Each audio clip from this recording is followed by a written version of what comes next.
Hello students, here I am going to start my next video. As you know, in my previous video I have discussed about the numerical methods for solving the ordinary differential equations. Over there you got two methods like Euler's method and modified Euler's method. And here in this video I am going to start the next method where you can in which method you can also solve an ordinary differential equation. So the next method is Runge-Kutta method.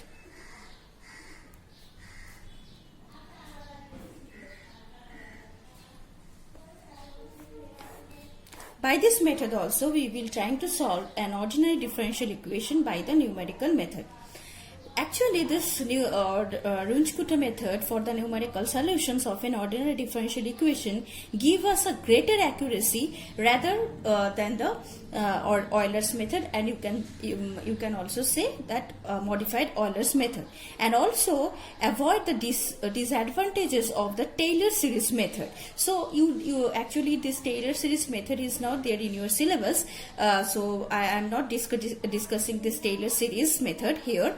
So actually those advantages we are getting in the Taylor series method, all those advantages will be not coming in our method, in our Runge-Kutta method. And by this method we can easily solve an ordinary differential equation, and the accuracy level for getting the value of the y will be obviously more accurate than other methods. So the advantage of this method is that the actual computational formula required only the functional values at some selected point. So second order, first of all I will talk about, and this is only in your syllabus, second order Runge-Kutta method. So second order Runge-Kutta method. Okay, so for derivation of the actual computational formula for Runge-Kutta method of order 2, we consider differential equation. Obviously you know that we have to consider a ordinary differential equation. For that, differential equation dy dx equals to fx comma y with the initial condition y of x0 equals to y0. That means at the point x equals to x0 is the initial approximation of the value x, and the functional value corresponding to that approximation of x will be y0, and the initial approximation of y will be y0 here. Now to derive the formula of the Runge-Kutta method, what we will do here, at first we will do one-time differentiation of this equation. So we are doing here differentiating with respect to x both sides. We obtain d2y dx2 on the left hand side. And here, since it is a function of x and y both, so whenever we are doing the differentiation with respect to x of the function fxy, so obviously you know that first of all the partial derivative of f will be done here by with respect to x, that is fx, and whenever we will do the derivative, because it is as well as the function of y also present here, so fy dy dx also will be here. So I will show here by an example that will be very easy to you to understand, that if I have a function like that, say I am having a function fx comma y equals to xy. I am having this function xy. So as you can see, this is a function of x also and as well as y also. So whenever I will do the differentiation with respect to x here both side, But both side I am doing the differentiation of xy also, or xy only. So with respect to x, whenever I will do the differentiation upon this xy, what will be the value?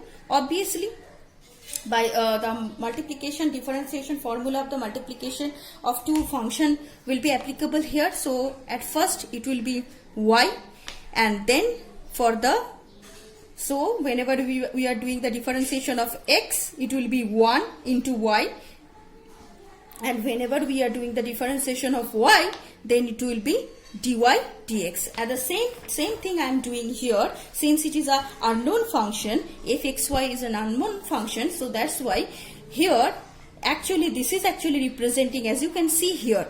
So therefore fx actually representing the partial derivative of the function x comma y with respect to x. So that's why it is fx, like that. Whenever I am doing, I was doing the derivative of x with respect to x, it was 1, and the y will be here as a constant. So at the same time here, fx actually representing the partial derivative of the function fx comma y with respect to x. And whenever I am doing the partial derivative fy, since I am doing the derivative differentiation with respect to x, that's why by the chain rule dy dx is coming here. So this is, as you can see by this thing, you can easily understand fx is like this. Whatever I have done in this way, that is my fx, and fy, whatever I have done here, that is fy, and this is dy dx. So this is the first one-time derivative of this function. Again, I will do the differentiation. So again differentiating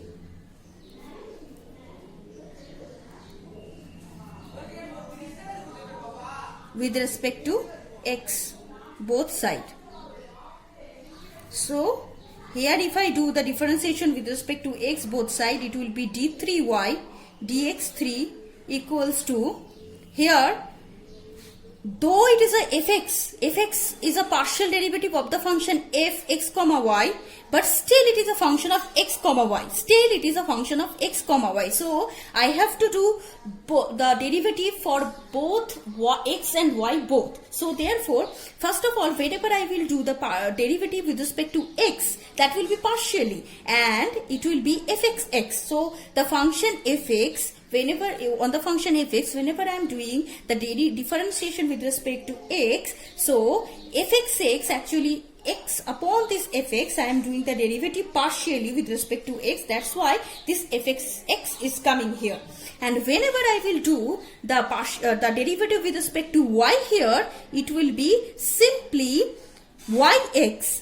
So it will be, if x was earlier, and now I actually just before that I have done the derivative with respect to y here, partial derivative with respect to y. So that's why by the chain rule I have to write dy dx here. So only I have done the differentiation of this fx with respect to x here, and after doing that, it will come out like this way. So fx having the derivative, partial derivative with respect to x, fxx, and whenever I have done with respect to y, then it will be fyx, and by the chain rule formula I have to write dy dx. Exactly similar kind of thing. So fxx plus fyx into dy dx. Similarly, for this thing, please remember properly, listen carefully this thing, fy dy dx, it is a multiplication of two different function.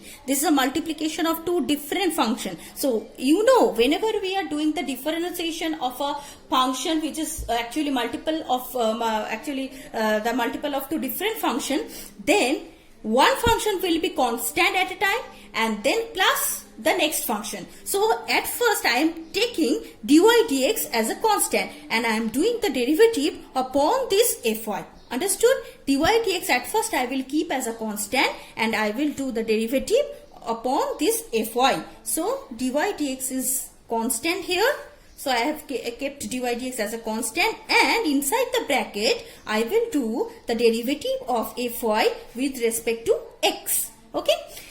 Similarly, just now I have done the derivative of fx with respect to x, and in this way. So as you know that fy is also a function of xy. After doing the derivative also it is a function of, still it will become a function of x and y. So at first I have to do the partial derivative with respect to x, and after that I have to do the partial derivative with respect to y as well. So at first I will do the partial derivative with respect to x here upon the function fy. So first of all it will be xy, fy was earlier. So, and just now I have done the partial derivative with respect to x here. So fxy has come here. And again for the y, so for the y, whenever we will do the partial derivative with respect to y upon fy, whenever we will do, then it will become fyy. And as you know, we are doing the differentiating, we are doing the differentiation with respect to x, and fy, the partial derivative with respect to y we have done by the formula dy dx will be coming here. So again I am just talking about that.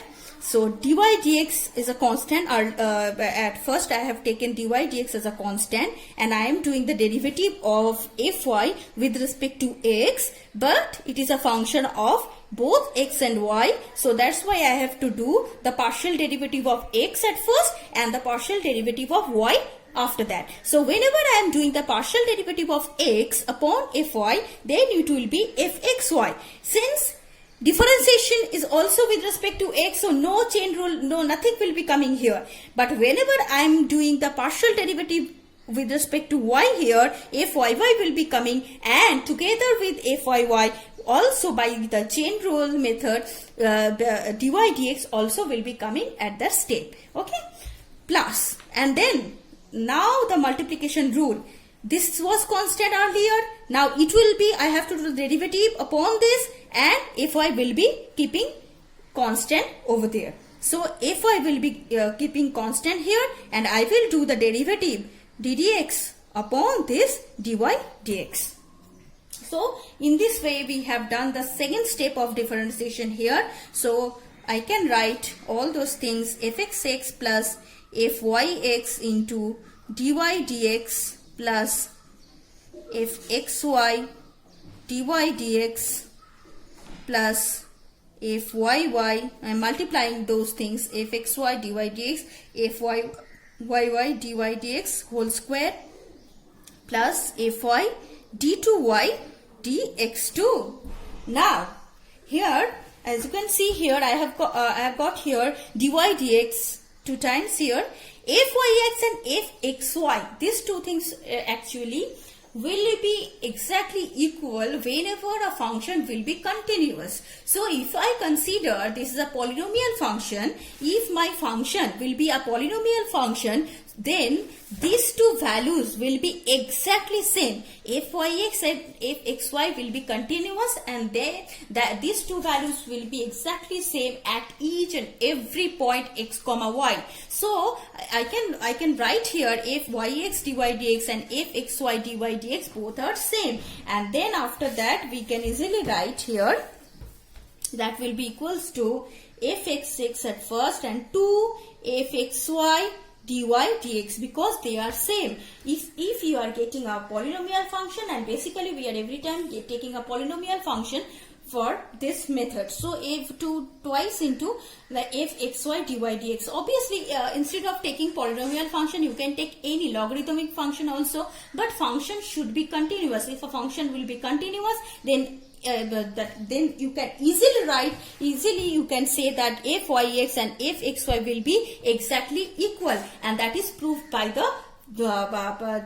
by a theorem which is called Source theorem in analysis. So you can write, so if yx dy dx and fxy dy dx together it will form twice into fxy dy dx, and after that I got fyy dy dx whole square, and then fy d2y dx2. Now, as you know that in my question, or I have considered that dy dx equals to f of fxy, and d2y dx2 also I have the value fx plus fy dy dx. So in the place of dy dx and in the place of d2y dx in this expression I can easily put these two values. So fxx plus 2 fxy, in the place of dy dx I am writing f, and here fyy in the place of dy dx I can write f square because it is dy dx whole square, so it is f square.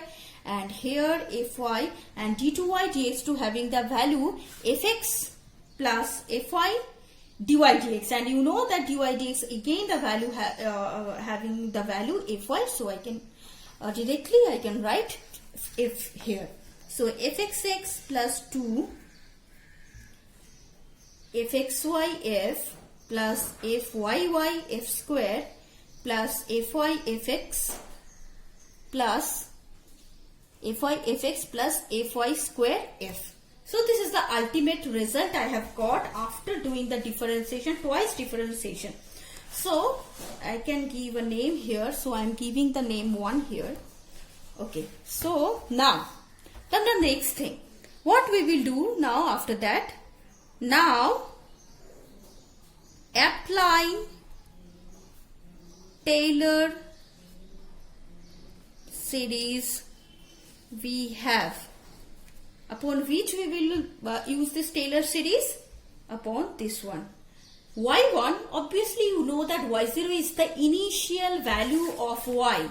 y0 every time you know that it will be given to you in your question. So y of x0 it will be y0, and this is the initial value of y. It will be given to you in the question, but you have to find if you have to find some value of y for some another value of x, like it is not for x0, so it is only given to you here, but for another x, like for x equals to x2 or for x equals to x3, you have to find out the value of y. So for that, at first the first step I have to do, I have to find out at first the value of y1, and you know what is y1?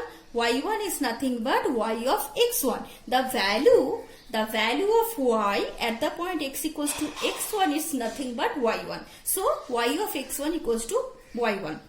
So y of x1, now you know that x1 you can write in this way, x0 plus h, you know this expression, y of x0 plus h. Now this is the thing which I am going to share with you, that a Taylor series method in the Taylor series expansion. Taylor series is actually an expansion, but it is not in your syllabus, but you need this expansion series expansion in this procedure.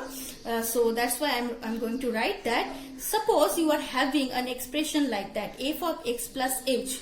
F of x plus h you have, then the Taylor series expansion is giving you fx plus h f dash x plus h square by factorial 2 f double dash x plus h cube by factorial 3 h triple dash x.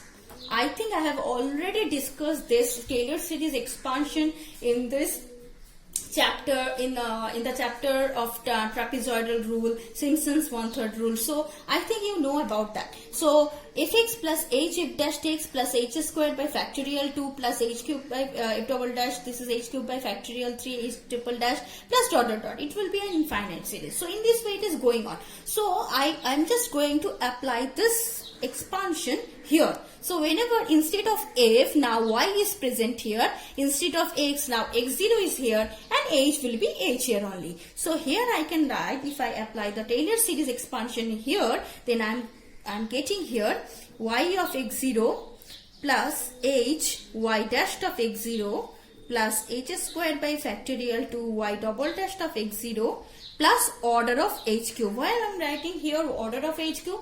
Because whenever actually h is a very small quantity, h, the step length is a very small quantity. So if you take the step length very much small, whenever you are taking the higher power of h, it will be giving you very small quantity. So that's why order of h cube. Why I am writing, if you neglect that part, h cube by factorial 3, h to the power 4 by factorial 4, you are getting an error inside your sum. So that is actually order of h cube. Order of h cube is nothing but the error which is coming inside your sum. So obviously you know that whenever you are doing any numerical method, whenever you are solving any kind of either integration or differentiation, any kind of thing by the numerical method, you are getting little bit amount of error inside your sum. So this order of h cube is nothing but that error. This will give you the amount of error inside your sum. So I am writing here, I will write here where the script's order denotes the value of the function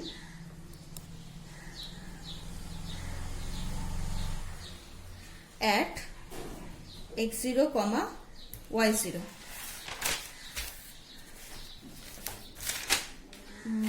Not this one. No, not this one. Sorry. So I have to write another one line here. Then I can write y of 0 plus h f0. Why I am writing in this way? Here I am giving some notation here. Here I am giving this notation. It is as a subscript. So this subscript actually expressing the value at the point x0, y0. So that I am going to write here. So y of x0, that is the value of y at the point x equals to x0. And that I am denoting by this term y0. Understood? So y0 is the value of y at the point x equals to x0. H f0. What is this f0? F0 is the value of, like you know that fxy is my function. Fxy is my function. So f of x0, y0 is nothing but f0. Understood? So f of x0, that means at the point x0 comma y0, whatever will be the value of f, that is that I am going to write by the expression f0. Next, h f0 plus, and here you know that y dashed, and y dashed is nothing but dy dx, and dy dx is nothing but f. So that's why y dashed of x0. So that's why I have written here f0. Next is h squared by factorial 2. H squared by factorial 2 y double dashed of x0. Y double dashed of x0, and you know that the value of this one y double dash, this is y double dash, d2y dx2 is y double dash having this value fx plus fy dy dx, and dy dx again the value f. So it is nothing but fx plus fy f, fx plus fy f. Understood? So here I can easily write this expression fx plus fy f at the point 0. 0 means it is denoting x0 comma y0. This is nothing but x0 comma y0. Then I can write here where the subscript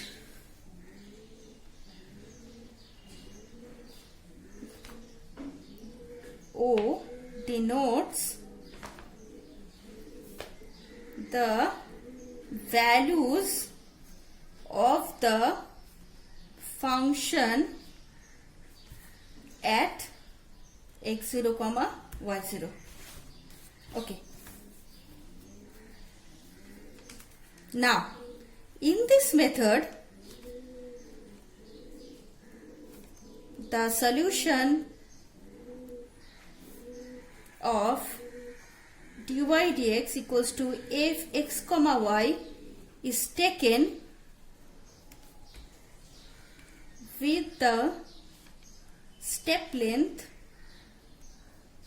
h very small, as I say earlier, as y1 equals to y of x0 plus h. Just now I have written earlier only that y1, how you could get y1? y1 is nothing but y of x1, and y of x1 means x0 plus h simply.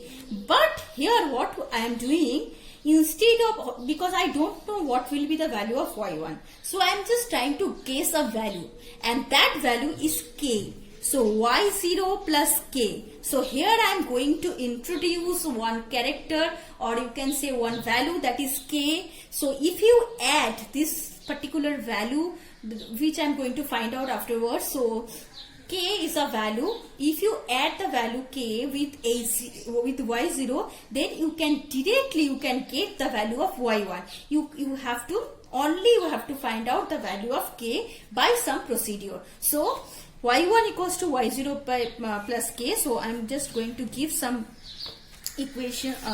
Okay, this one I am going to give you 2, and this one I am going to give you 3.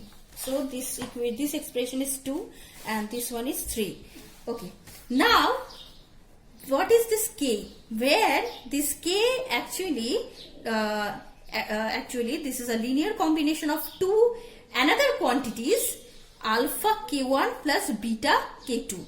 Alpha and beta both are simply two constants, but k1 and k2 are not. K1 and k2 I have to find out by some, obviously there will be also some number, but I have to find out the value of k1 and k2 by some procedure. But alpha and beta, they are simply a constant which I have to find out afterwards. So where this k1 also, I am going to give you this number, this equation one a number as well, 4. K1 can be find out by this expression f0, and you know what is f0? F0 is the functional value at the point x0 comma y0. Again k2. What is this k2? K2 is f of x0 plus mh comma y0 plus nk1. So here I am going to give you, this is 4, this is 5, this one is 6. So k2, you can find out k2, value of k2 by this expression h will be given to you in your question, f of x0 plus mh y0 plus nk1. K1 you could find out by this formula, y0 x0 will be given to you in your question, but m and n you don't know. You have to find out the value of m and n by some procedure. So that I am going to find out afterwards. So where alpha comma beta comma m n are simply constants and can be evaluated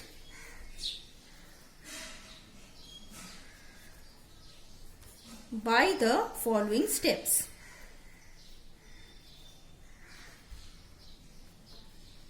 Okay. So by the following steps I am going to find out the value of alpha, beta, m and n. Now this is k2. Okay. So k2. So before starting this procedure, that what will be the value of k2, I wanted to tell you something here. That here the expression of k2 is given to you. The expression of k2 is given to you, this one, f of x0 plus mh comma y0 plus nk1. Okay. Here I am going to use the mean value theorem, which you don't know. So mean value theorem. So if you apply mean value theorem upon a function, the expression is like that: f of x0 plus mh comma y0 plus nk1 minus f of x0 comma y0 will be give you, because as you can see that x0 having the increment mh here, y0 having the increment nk1 here. So that's why actually the formula give you this one, the increment mh and the partial derivative fx at the point x0 comma y0 plus, here the increment is in between these two. What is the increment? nk1 is the increment. So nk1 fy at the point x0 comma y0. So this is the expression. So here the expression this,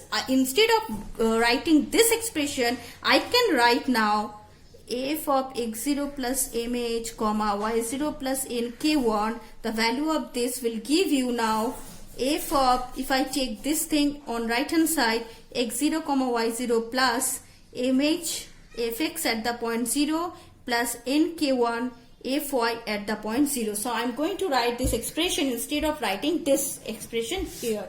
So k2 will be now becoming h, here it will be fx0 comma y0 plus mh fx at the point 0 plus nk1 fy at the point 0. So this is the expression. So I can write another line and I can easily write f of x0 y0. As you know, I have already used the expression, already used the notation, this one f0 plus mh fx0 plus nk1. Now what is this k1? K1 already we got the value of, already we got the expression of K1. K1 having this expression h f0. H f0 is the expression of K1. So I can use this expression here. So instead of writing K1 here, I am going to write this one h f0. So it will be h f0. This is fy0. So h f0 plus mh fx0 plus n h f0 fy0. So this is the equation number, say 6, it will be 7.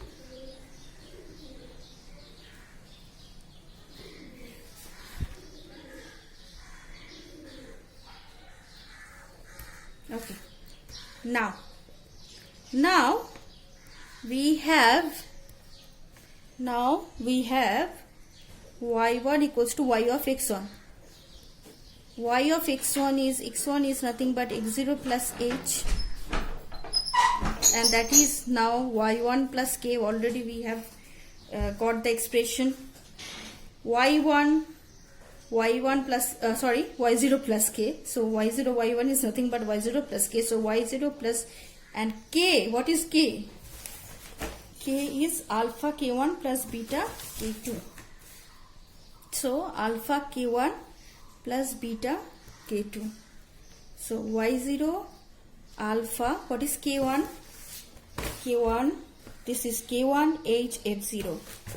So k1 h f0.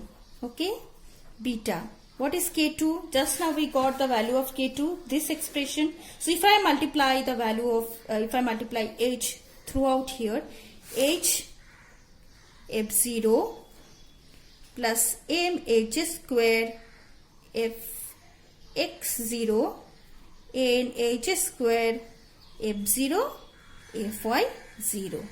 Okay, so this is the after putting all the values of k1 k2 everything I got, this is the expression of y1, this is the expression of y1, simply y1. So I can give some equation number here, say this is 8.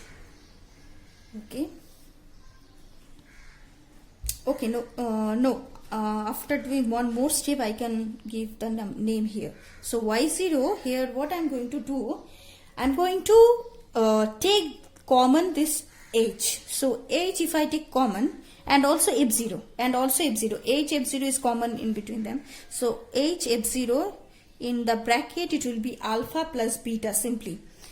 And after that, if I can take the common h squared, because only h squared is common in between them, and beta is also multiplied with this two.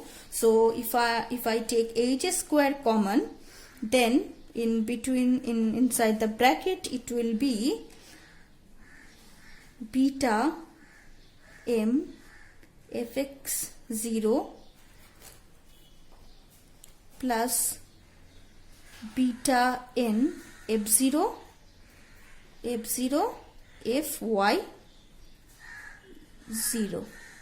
Yeah, so this is the expression. Okay, so this is the last one, and I'm going to give some name here, say it is 8. So now see, y1 having this expression, okay. Now previously already we got the expression of y1, where? Here, look, I have started with this y1, and by applying the Taylor series, expansion, I got the value of y1. Is simply this one. Okay. So here the y1 having this expression, this one. Here the y1 having this expression. Okay, in terms of alpha and beta. So obviously inside one quotient 2 y1 can't exist.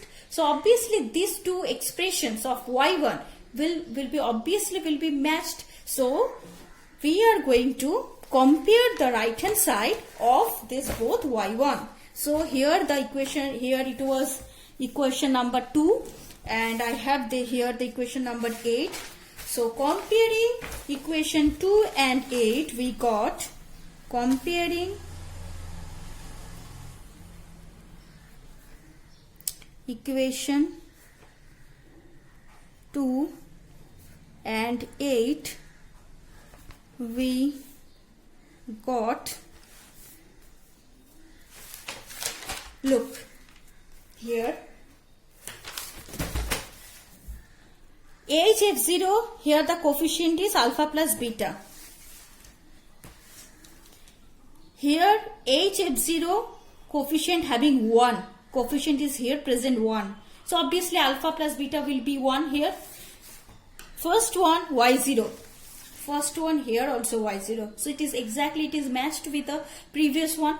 But here it was Fy0 having the coefficient 1 here.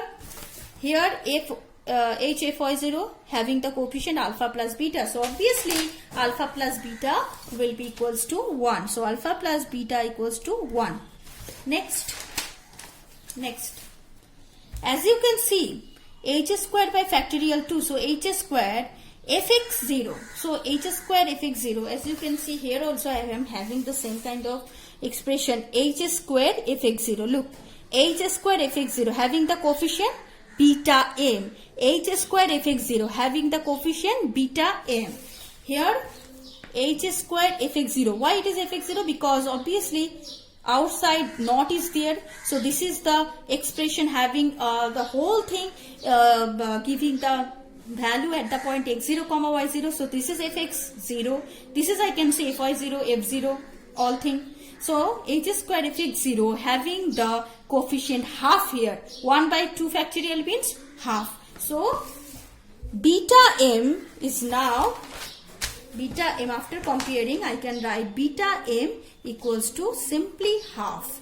Next, the last one, h squared beta n. H squared beta n. As you can see, h squared f naught fy naught. H squared f naught fy naught having the coefficient beta n.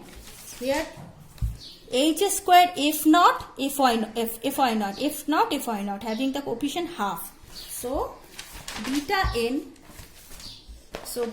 n having also half coefficient. Okay, so after matching all the coefficients we got this one.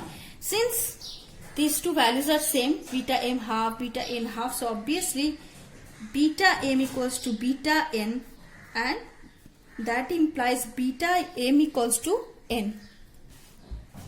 Now after that, now taking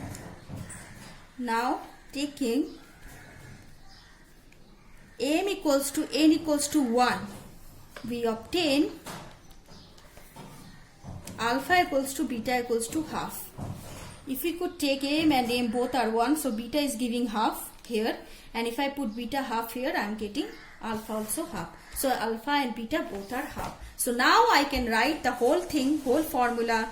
Thus the computational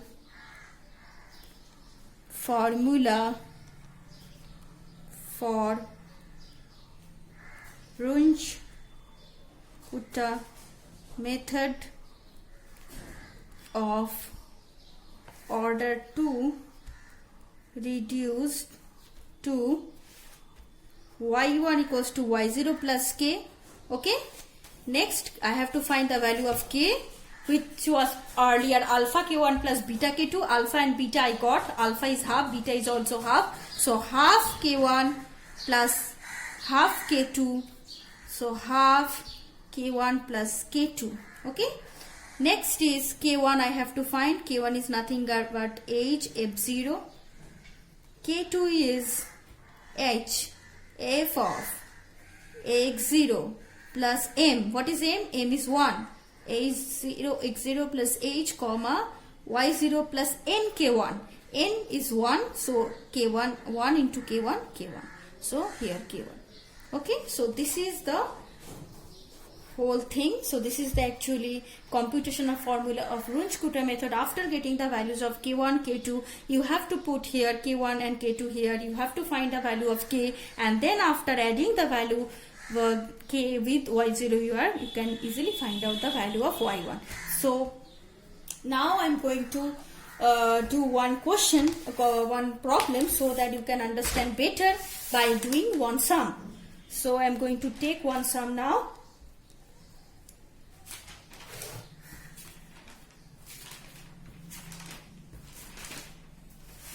So the question is,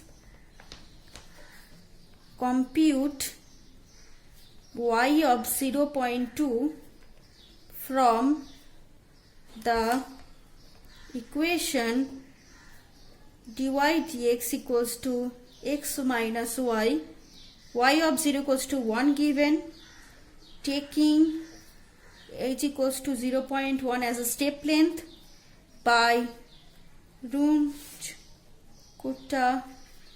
method, correct up to 4 decimal places. Okay, so everything is given, so I am going to write whatever is given here. So given thing is y of 0 equals to 1. So after seeing that, you can easily understand x0 equals to 0, y0 equals to 1. At the point x0, the value of y is y0. Okay, so now dy dx is given x minus 1. So what is my function? F x comma y is x minus y. What is the step length? H equals to 0.1 is the step length here. Next, I have to go into the procedure. So at first, you know that I have to find out the value of y1. To get the value of y1, I need k. I need the value k, and to get the value of k, I need k1 and k2. So I am going to get the value of k1 and k2 at first. So k1 is nothing but h f0. H is what? 0.1.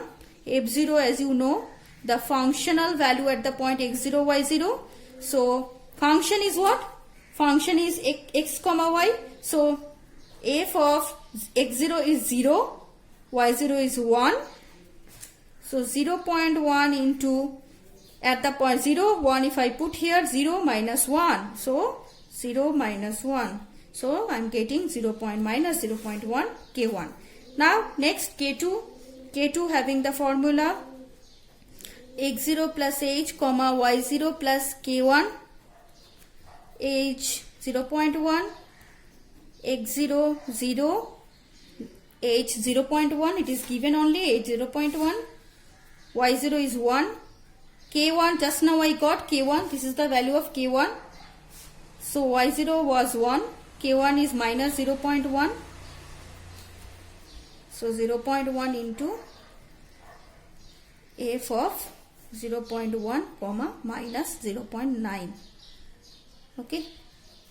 So f of 0.1 comma minus 0.9. So this is my x, this is my y.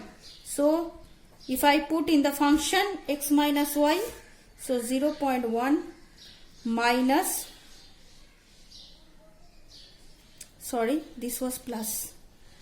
So minus 0.9. So it is minus 0.08. So this is the value of k2.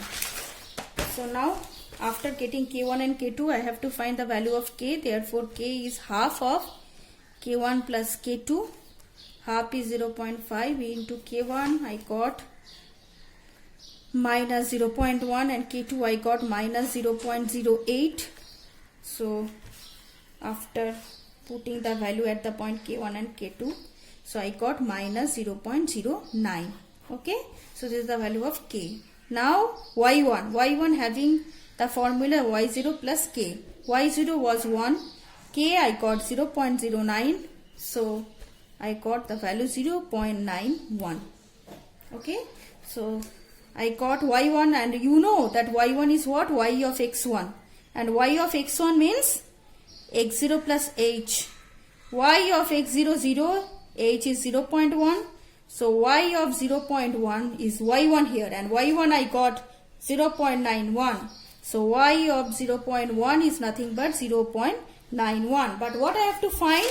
In my question it is given that I have to find the value of y of 0.2. I didn't get the value, so y of 0.1 I got. So next step I have to proceed. So step 2, very important step this one, because here whatever value I got in my previous step I am going to use those here. So x1 I have to use here. So x1 is nothing but x0 plus h. So this is my x1 now. Y1 just now I got this one. H I have. So this I have to use here. So first of all I am going to find out k1. So k1 is h f1.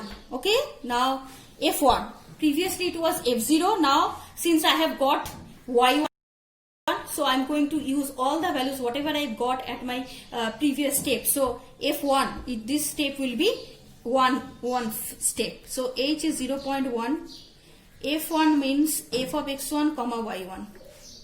So 0.1 into f of x1 means 0.1 comma 0.91. So 0.1 into 0.1 minus 0.91, 0. So after doing the calculation I got minus 0.081. Next k2, h f of x1 plus h comma y1 plus k1. So h is 0.1, f of x1 means 0.1 plus 0.1 comma y1 is 0.91, and k1 just now I got 0.081. So it is after doing the calculation 0.2 comma 0.829. So I got minus 0.0629. So k2 I got. So k half of k1 plus k2. So half of k1 plus k2 is 0.5 into minus 0.081 minus 0.0629. This one k1, this one is k2. So after calculation I got 7195.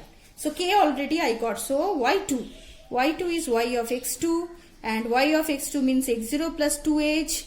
Y of x0 means 0, 2 into h means 0.1. So this I got 0.2.